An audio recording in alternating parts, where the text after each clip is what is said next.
Amir is back here for a Saturday special, and it is nothing but chaos today. We're going to be talking about a mock draft first round. We're going to have some trades involved here. I will be at the odds. Amir, you'll have the even picks, and we're going to be doing, if we were the GM of this team, what would we do at these spots? So we're going to kick it off here. Of course, we're on Mock Draft Database Simulator. I'm starting to like this one more than the PFF, but that's not a story for today, rather. But Caleb Williams, number one, we know this. It's pretty much cut and dry at this point. But number two, Amir, you're the Commanders. You have an interesting pick. What quarterback are you going to go with? And of course, I'll let you know which one I would do if I was in your shoes. Most people are projecting Drake May to go second, but if I'm Washington, I want a dynamic quarterback, a guy that's kind of fit with Kingsbury a little better. Kingsbury has, played with, quarterbacks that, can do it with the legs, do it in the air. Yeah. I think he'll be a perfect fit for Jay and Downs that too. Yeah, absolutely. The Heisman winner. I've been more so of the mindset that I like Drake May at the spot. I think he's a guy that you just really can't pass up on at that point. But Jaden Daniels, no doubt, he fits that mold, like you mentioned. Guys like Caleb Williams and Kyler Murray, they fit the mold that Kingsbury is used to. But New England is here at three, and I've been coming around more so to the fact, Amir, and we talked about it, where I think if it's between Jaden Daniels and Marvin Harrison, as we get closer to the draft, I wouldn't be shocked if New England grabs Marvin Harrison and then in the second round grabs a guy like Bo Nix or Michael Penix. But I'm going to go with Drake May here. In this scenario, they get their quarterback, so no big trades yet here in the top three. But Amir, Arizona's up. Is there any chaos yet here in this first round? And so, to start that chaos off, I think Arizona's going to end up trading that fourth pick to Minnesota. There's been reports about Minnesota, trading up to get JJ. Me, you have kind of been discussing it, on stream or off the stream, and it makes sense for Minnesota to trade up, get their guy, have him kind of, sit behind Darnold for a little bit and kind of work his way into that system. And so I think McCarthy's going to go fourth to Minnesota. Yeah, no, absolutely. And again, we'll have the trade here. So hypothetically, again, for you guys at home, all I did was give 11 and 23 of the Vikings to the Cardinals for pick number 4. So the Cardinals, you have I think now 3 first round picks and 2 second round picks. You're stacking up a lot of capital here. And of course, a trade that you're going up from 11 to 4, that's going to have a future first round pick in there as well. So Arizona, you have a lot of holes to fill, maybe even at the quarterback position. So you got a lot of pieces going into next year and, of course, years ahead. So I like the aggressiveness for JJ McCarthy, especially because all signs kind of point to, hey, that's their guy here, at least at this point. But the Chargers are sitting here at 5. And to be honest with you, Amir, coming into this mock draft, if I was going to have them trading back with the Vikings for JJ McCarthy, right? So the Chargers can trade down and get some assets. But they're kind of in a position now where Marvin Harrison just falls into their lap. This is a guy that can go as early as 3, but he falls to 5. We never see him pass the top 4. But in this scenario, with that chaos of a trade, Marvin Harrison falls into the laps of the Chargers, who desperately need a number 1 at this point. Even though I know Greg Roman and Jim Harbaugh, passing the ball is not necessarily their thing, but you can't really pass on Marvin Harrison. The Giants are up here at 6. Amir, what route do they go? They have a couple different holes to fill. Yeah, this team has a lot of holes to fill, but I think they're going to lean towards, loading up their offense, and they're going to go ahead and grab Malik Neighbors at that sixth. I like it. That sixth I like pick. it. And so, I think for New York, up front defensively, you're already solid. The secondary needs some work, but the defense has some pieces. But the offense, the O-line is trash. You're still paying Daniel Jones this contract. And, at this point, there's nobody else who's really grabbed that high in the draft. So I think Malik Neighbors would make the most sense. Yeah, no, absolutely. And again, this could be just smoke screens going around different war rooms. But as of right now, some people believe Malik Neighbors is better than Marvin Harrison. I could say he's probably better after the catch, right? His dynamic ability, with the ball in his hands. However, it's definitely a 1A, 1B situation. I would lean more so towards Marvin Harrison, of course, but it's definitely a conversation. At 7, Tennessee, we can sleep through this pick. Joe Alt, right? They need a tackle to protect who they believe could be their next franchise guy in Will Levis. Or hey, if Will Levis goes into next year, you suck and you don't win more than 3 games, you can go draft a Shedeur Sanders or whoever the next big quarterback is, and you still have your franchise left tackle for 10 to 15 years. So Joe Alt, kind of a lock-in pick here for Tennessee. So, for this 8th pick, I think Atlanta's going to kind of lean towards grabbing another edge rusher. and they're going to grab Dallas Turner. Offensively, they're already kind of loaded, kind of set. They got their quarterback, they got their guy. This is the guy who can come in, who's physical, who has great athleticism, who's going to come in and be a day one starter right away. Yeah, a pretty chalk mock draft here, at least without Marvin Harrison going to the Cardinals. But this is where we get a little bit different, right? Then, the Bears are up here. They could trade down. But in this scenario, you're looking at the board if you're Chicago. You're saying, hey, Brock Bowers could add another dynamic weapon to this offense. But we have Cole Kmet, so maybe we don't go that route. You have a guy like Rome Odunze, who could arguably be, again, at the end of the day, the number one wide receiver in the class. Depending on who you ask. So you could go grab another dynamic receiver for a guy like Caleb Williams. But in my opinion, with that Keenan Allen signing and trade, I think this is a perfect opportunity where you can kind of hedge this year, attack the defensive front that you desperately need help in, and of course, address receiver either later in the draft, in the second round, whatever the case may be. So if I'm the Bears here, I'm going to go with my favorite edge rusher. You have a decent secondary. You need help. You need that other guy on the other side of Montez Sweat. And it comes down to Jared Verse or Latu. And if you know anything about me, Latu is the selection for me, especially because after the combine, his medicals came back clean. He's the most polished pass rusher in the class. And to me, if I'm the Bears GM, if I'm Ryan Poles, I'm looking at this like we came away with the best edge rusher and the best quarterback in the class. Kind of hard to hate that first couple picks there. Shout out to the Panthers for that first overall pick, right? For the Jets, though, you're up here at number 10. You need Aaron Rodgers. Aaron Rodgers needs some help. I'll put it that way. So what direction are you going to go to address that situation? Yeah, he needs some help. Specifically, his tackles need the most help. But I think this Jets team is kind of leaning towards, winning right away. Loading up his offense, loading up his receiving core. And so at this 10th pick, I think they're going to go ahead and grab Brock Bowers. He's a great, Interesting. a great pass catcher across the middle of the field. And the Jets is signed Tyron Smith, which is a step in the right direction for that protection they need. But I think they're going to do everything they can to do the opposite of what Green Bay did and get them some more receiving help. That's interesting, right? That's very interesting, of course, because in my recent mock draft, I thought David Bakhtiari was going to go to the Jets, so I had them taking Rome Odunze. But of course, Mekhi Becton is still out there. He could technically come back and be that right tackle. Hopefully, he can stay healthy. But Brock Bowers is definitely someone who's been falling down draft boards a little bit, consensusly wise. But he goes here to the Jets, and no doubt he's going to be a dynamic weapon in this offense. But for the Cardinals, you traded down here with the Minnesota Vikings. And of course, Amir, that was you. So I'm up here as the Cardinals GM without Marvin Harrison. So what are we going to do to address that situation? We have picks 11, 23, 27, and 2 second-round picks. So the Cardinals have a lot of early round picks. And to me, you don't get Marvin Harrison. You don't get Malik Neighbors, but you traded down. You got an extra first-round pick, and you can still grab a top 3 receiver, arguably the number 2 wide receiver in Rome Odunze. You still get your number 1 for Kyler Murray. I think that's the right selection. But again, I wouldn't hate if you wanted to go Jared Verse or a Quinion Mitchell at this point. But Denver's up at 12. Amir, Sean Payton, and them have a lot of questions and a lot of holes to fill. Where are they going here if you're the Denver Broncos GM?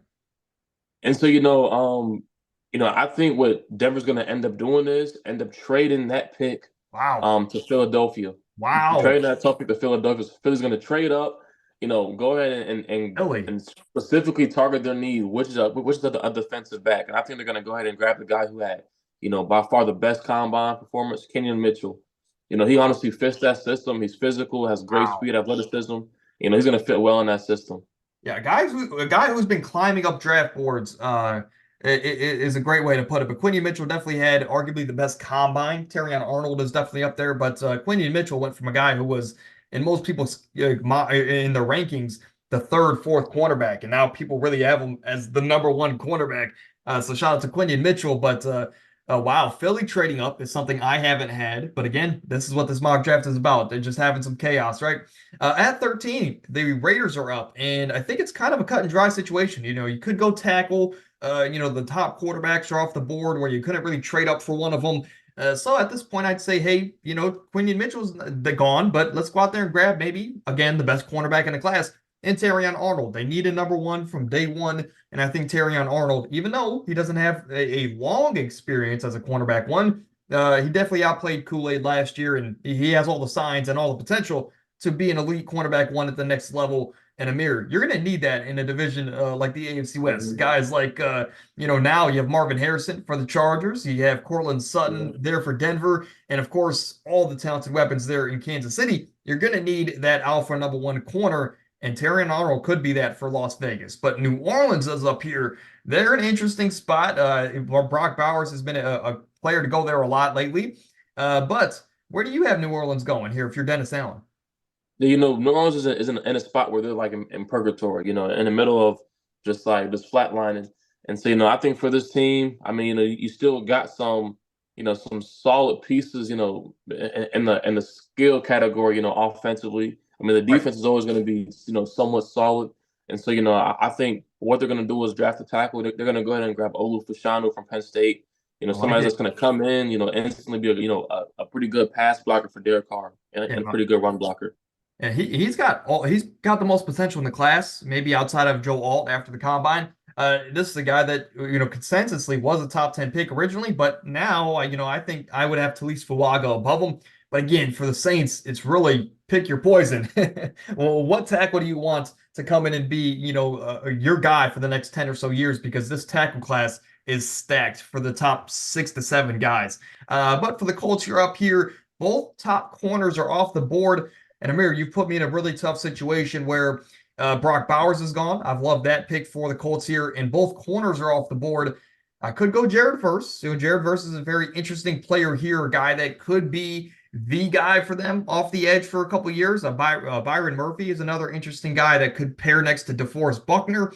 But I think we'll still address their need. We'll still grab cornerback. I'm kind of on the spot here, so maybe this is a reach here with Nate Wiggins. But again, Nate Wiggins could be their zone cornerback, and Indy plays zone a whole heck of a lot more than a lot of teams, especially when you have a guy like Kenny Moore there. So Nate Wiggins, I think, could learn a lot from Kenny Moore, and he maybe could be their number one cornerback for years to come. But especially Amir, now everybody runs the Fangio 6 defense, which is primarily zone. So Nate Wiggins could be the guy for them going forward. But Seattle's up. They have a lot of questions. Where do you think they go here? There's some talented players on the board. Yeah, Seattle is a team that's, obviously is trying to, slowly become more of a defensive-minded team. You go ahead and you sign McDonald and stuff like that, and to kind of lead this defense, you got a good cornerback duo up front, but the biggest problem is not up front, but the biggest problem is up front defensively. And so I think they're going to lean towards getting the edge rusher in Jared Verse. Jared Verse, a guy that kind of fell into their lap, but again, just as a big need for him. I don't hate the pick, Amir, but again, I'm going to go back to being vanilla here, right? Talise Fuaga is up here, and it is such an intriguing pick for Jacksonville. But at this point, I think they kind of need some interior help more so than the tackle spots. Might be a hot take, but I'm going to go with Jackson Powers-Johnson, again, a guy out of Oregon who could be the best interior offensive lineman. I also wouldn't mind a Troy Fautanu here, a guy that can play multiple positions on the offensive line. But I think you go out there, you get your center in Jackson Powers-Johnson, and he could be the guy for Trevor Lawrence to keep him upright, or at least help that fact for the next 10 or so years. So I think Jackson Powers-Johnson's a great pick here for Jacksonville. But Cincy is up next to Beer. Which route do they go? Yeah, so, Cincy's a team, all offseason. I mean, they've had some questions, about Tyler Boyd, about T. Higgins and stuff like that. I mean, even the past couple years, I mean, they've had some major problems about, the offensive line, who's going to protect Burrow. But, I think they're going to kind of go with the same mantra they did when they drafted Jamar Chase, take that risk. And they're going to grab Brian Thomas to kind of replace that T. Higgins board and that Tyler Boyd board. Well, in this scenario, Mary, you would have to think that T. Higgins is gone, right? Or, he's getting traded? If they were to draft Brian Thomas, if that's the case, I wouldn't hate it because I think they can probably get a second-round pick for T. Higgins, and that could probably lead to a tackle down the board. So, I mean, honestly, I don't hate it because Brian Thomas is the number 4 wide receiver for me easily in this class behind those top 3 guys. But then the Rams are up here next at 19. They could go a couple of different options here, right? Byron Murphy could be that Aaron Donald replacement. well, you can't really replace Aaron Donald. So let me rephrase that. He could be the next defensive tackle, to take the void on the field of Aaron Donald. But again, he won't replace him. You could go a couple different options here, but what I'm going to do is I'm going to go out there and address this offensive line. Excuse me. And I think Talise Fuaga at this point is just too talented of a tackle to leave on the board. Again, Troy Fautano could be a guy that they could attack, but I think Talise Fuaga here could be a play on either side of the offensive line, or he could even play guard for the Rams. But keeping Matt Stafford upright is never a bad thing. And of course, when Stafford hangs it up, you still have a tackle for the next quarterback that comes into play. So I like Talise Fuaga here out of Oregon State. Oregon State, Amir, is just one of those colleges I really like. Side note, but Pittsburgh here at number 20, division rival. I have it taken, or I'm going to guess you're going to have him taking a kicker here with pick number 20. Now, I mean, Pittsburgh is honestly a team that's honestly retooled, restocked up. And, when you look at the team, they really have no weaknesses but the offensive line. And so, I think they're going to bolster up this offensive line, go ahead and draft Troy Fautanu up front, kind of help our Russ, make him more comfortable. And, the other thing I really say is, they need help, as at a number 2 receiver spot. But realistically, I mean, they got the number 1 guy. And so what they're going to do is build up that front offensive line. Yeah, absolutely. And Troy Fautanu can play a lot of positions in Pittsburgh. Yeah.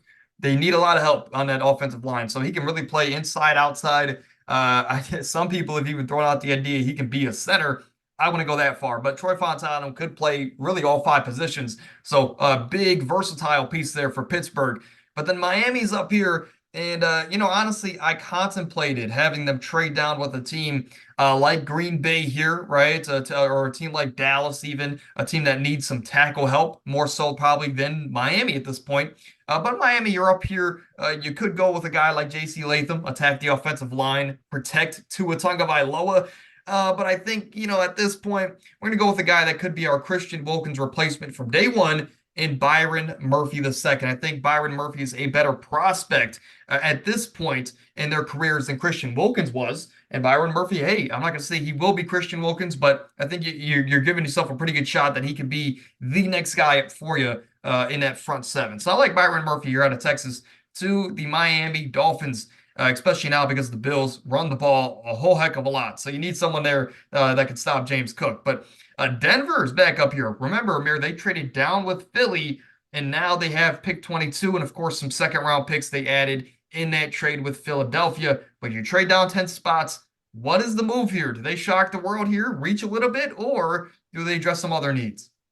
And so, for Denver, obviously the biggest concern is the quarterback spot. But, I think up to this point, I think up to this point, it's pretty cut and clear that, a guy like Bo Nix or Penix can still fall to the second round. And so absolutely, I think they're going to go ahead and address the defensive front and grab Chop Robinson. I like it.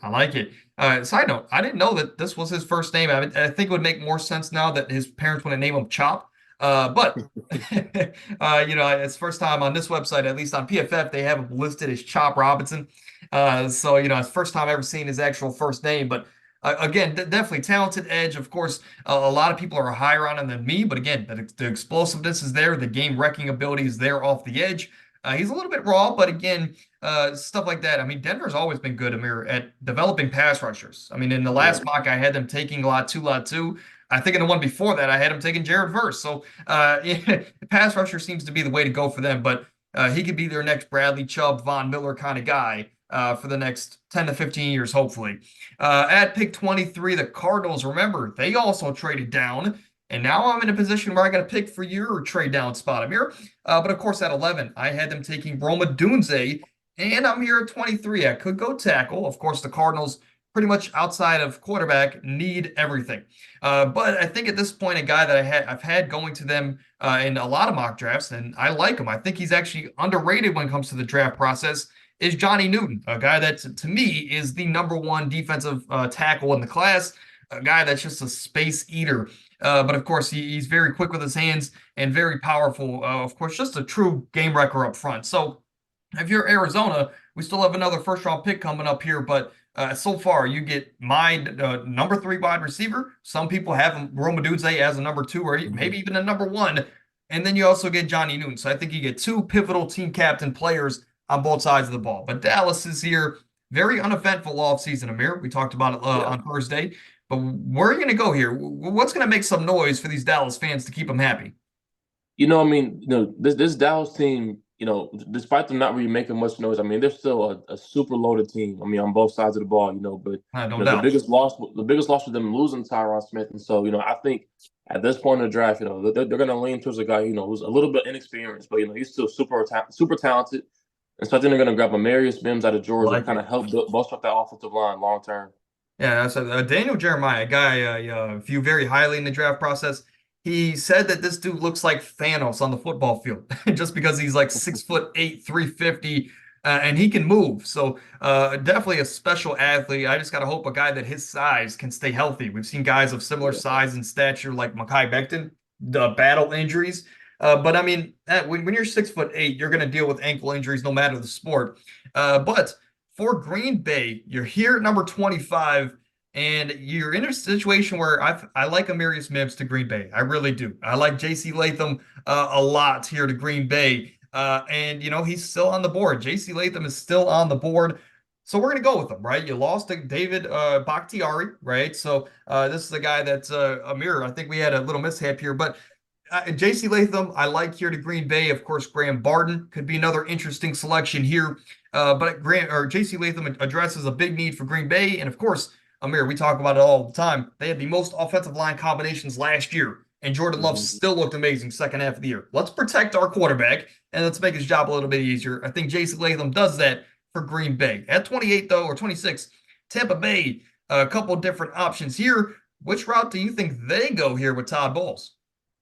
Yeah, Tampa Bay, is an interesting team. The offense is still really good. I see the O line kind of needs some help. Up front defensively, I mean, you kind of want to bolster that up a little more. But I mean, the biggest concern last year throughout the midst of the season was, their secondary. Them being able to stop the pass. And so up to this point, I think the one guy that's still available that's gonna, kind of be overlooked is Kool-Aid, and I think he Hmm, will fit perfect in this that system. sucks. With Top Bowles, who loves to bolster up that secondary.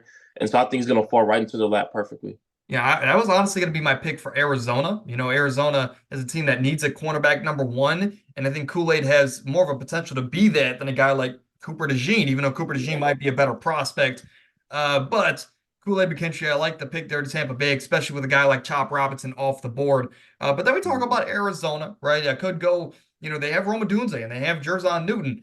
Maybe I go with Graham Barton here, give him some offensive line help up front, which honestly might be the move. Or I could go Cooper DeJean, right? Cooper DeJean could be just an overall cornerback, a solid cornerback for them, whether if he's number one. I know they drafted the cornerback out of OSU last year, Garrett Williams, right? I kind of forgot his name there. But,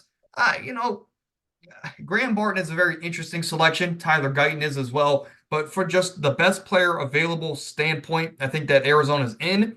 I think they can go Cooper DeJean. I think they can take the risk on Cooper DeJean, help out their secondary. And of course, he can learn from guys like Buda Baker for as long as he's there. So I like the Cooper DeJean pick. Again, not necessarily the fit you see all the time for Arizona, but I think in the long run, it could be a decent pick for him. But Buffalo on the clock here. Where do you think they go? Yeah, Buffalo's a team who this offseason has honestly been disappointing. I mean, they made a lot of cuts, getting rid of a lot of people because of cap space issues. And, them losing Gabe Davis was a huge loss. And so I think they're going to immediately target that void to help out Diggs and help out Josh Mm, Allen in this which offense and receiver grabbing though? Troy Franklin. Troy And Franklin? go ahead. Yeah, Troy Franklin, a guy who can fly, who's a burner, and help stretch out defenses. And it'll honestly make Josh Allen's job a lot easier. Yeah, a rough combine for Troy Franklin. Definitely didn't look the Yeah. greatest in the drills, but when you look at his on-field tape, looks like a lot better player, right? A guy that could be a number one level wide receiver. But Amir, like you talked about it there, he's a field stretcher. So he's, Stephon Diggs and Kincaid, they kind of work in that intermediate level. And I think a guy like Troy Franklin is going to open up the field a lot for those guys. Even a guy Yeah. like James Cook underneath. So he could be huge for a strong arm quarterback like Josh Allen. But for Detroit, they're up here, and they're a team I think that could afford a trade down spot, maybe with Carolina. They have two early seconds. Maybe they would trade up for this pick here with Detroit, depending on who's on the board, of course. But Detroit's in a situation where I wouldn't mind going with an A.D. Mitchell, right? A Lad McConkey, someone that would be literally Amon Ra 2.0 on the other side of the field, for Jared Goff, which would be amazing. But Xavier Worthy's also an interesting selection. It's tough here. It's tough here.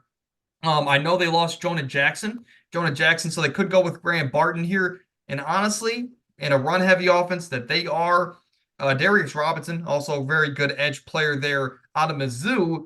But I'm gonna go. I'll be boring. I'll be boring. I'll go Graham Barton. I'll take that back, Amir. You know what? You know what we're gonna do today? We're gonna go crazy, right? We want to be we want to be crazy today. So we're gonna go out there and just grab a field stretch. Mm. Well, they have Jameson Williams. They have I'm going to refrain here. We're going to go back to Graham Barton. We're going to play it safe. They lost Jonah Jackson. Let's go get Graham Barton. He can play on the left guard, right guard. He can even slide out the tackle if there's some injuries. It just adds to this stacked offensive line. And of course, they like to run the ball, so they can address receiver later in the draft. But Baltimore is back up here on the clock. Where do you think they go here? I think Baltimore is going to immediately target somebody who plays just like a Raven. Somebody to bolster up that secondary. A guy to put in the slot Cam outside. Kitchens. Bring that physical presence. So I think they're going to go ahead and grab Ennis Rackenstar right here at the Wow. 30th pick. I think for him, going into this defense, I mean, Baltimore develops DBs great, and so I think him being around guys like Kyle Hamilton, Marlon Humphrey, it'll be perfect for him. Yeah, no doubt, no doubt about it. San Fran is back up. Of course, there's some questions right now on what is the future of Brandon Ayuk, but we're gonna have those questions. It seems like every single year. But a guy like Tyler Guyton is still on the board. He could be the replacement for a guy like Trent Williams, a guy where he can play right tackle first year. But then whenever Trent Williams decides to hang it up, Tyler Guyton, he's a little bit of a raw prospect. Maybe they can slide him over to the left side and be the blindside guy for Brock Purdy for the next 10 or so years after Trent Williams decides to hang it up. Or hey, we can mix it up. We can go with a guy like Kamari Lassiter, give him a nice cornerback on the edge, or even a Zach Frazier out of West Virginia. He's a nice interior offensive line play here for the Niners. But I will go with Tyler Guyton. Right, I'll grab him that tackle for the future. But then Amir, you get to close off the first round, and I think ironically this might be the funnest pick of the first round because you can go so many different routes. Yeah, Casey's a team that can go on any other route, and for a fact that pick is going to pan out and be somebody decent. It's And gonna so, be next. nah. And so, I think for KC, the two biggest problems last year, it was obviously the tackle play, but it was also receivers dropping passes, not being able to separate from man-to-man coverage. And so I think they're going to lean towards A.D. Mitchell. Somebody's going to help them long term. Because the Chiefs only signed Marquise to a 1-year deal. And so, this is a guy that can come in, play there for some years, develop with Mahomes, with Travis Kelce, and pan out to be, that guy that they need. Yeah, absolutely. 6'4" burner. Of course, he's not a big jump ball guy, but again, 6'4", he can develop the physicality part of his game. But again, just like Buffalo, he could be that field stretcher for guys that work underneath, guys like Kelce and Rashee Rice. So I like the pick there, Amir. But again, I guess I'll ask you, why not go with a guy like I guess we could say this. Ladd McConkey, of course, can work underneath, be a safer option. He could fit into this new style of Chief offense. Keon Coleman, of course, is a bigger play threat, kind of like A.D. Mitchell. But what are your thoughts? Maybe would you prefer A.D. Mitchell over a guy like Xavier Worthy? I know we talked about that off the pod. Xavier Worthy is really just your straight Henry Ruggs, John Ross burner, right? But he's a little bit more polished than those guys. Or A.D. Mitchell, right? Like you mentioned there, he can be that maybe true number 1 or 2 for them for years to come. Would you prefer Worthy or Mitchell here at 32? I think for looking at Mitchell and Worthy's tape, the biggest difference obviously is the speed. I think for A.D. Mitchell, he's a lot more polished, a better route runner, a guy who you can target on every level. Xavier Worthy's a guy who, you're primarily going to be targeting him deep. A.D. Mitchell could develop into a short, intermediate, or deep route runner. I think that's exactly what KC needs right now. Absolutely. Well, let's look here quickly at the recap before we get out of here for you guys. Just a quick recap here. You see Minnesota, we had them trading down, but not with the excuse me, Minnesota trading up, but it wasn't with the Chargers. It was with the Cardinals. So 4 quarterbacks gone in the top 4 for us. Absolutely crazy, right? Something that I haven't had done yet. But Arizona, of course, other draft compensation would be involved. But in essence, they got the 2 first-round picks from Minnesota, and we'll see who they drafted here in a moment. Denver traded down with Philly. Of course, Denver would have also probably received a 2nd-round pick or a 3rd-round pick in that deal. But Philly traded up for Quinyon Mitchell, which is interesting. But of course, you see our top 5 here. Caleb Williams, Jaden Daniels, Drake May, J.J. McCarthy, Amir, of course, there. Then we had a pair of receivers. Chargers get maybe maybe the best player in the class in Marvin Harrison.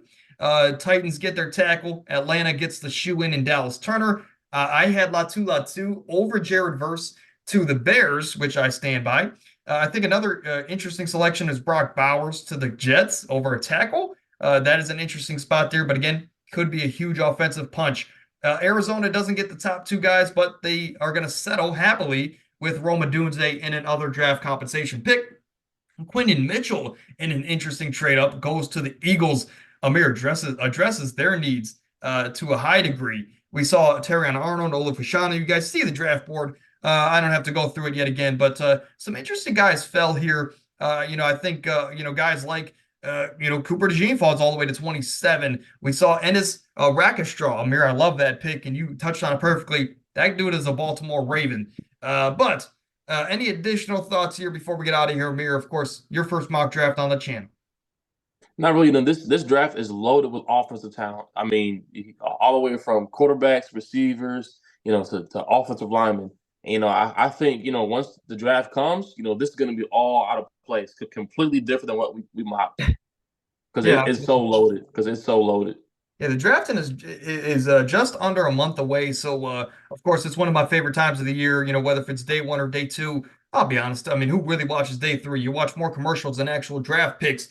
But, I'm a big fan of the NFL draft. And, of course, that is coming up in just a couple weeks. But that is a Saturday special. So if you, of course, tuned into the channel, thank you. If you had your notifications on, even better. But, of course, if you made it this far, drop a like, subscribe to the channel.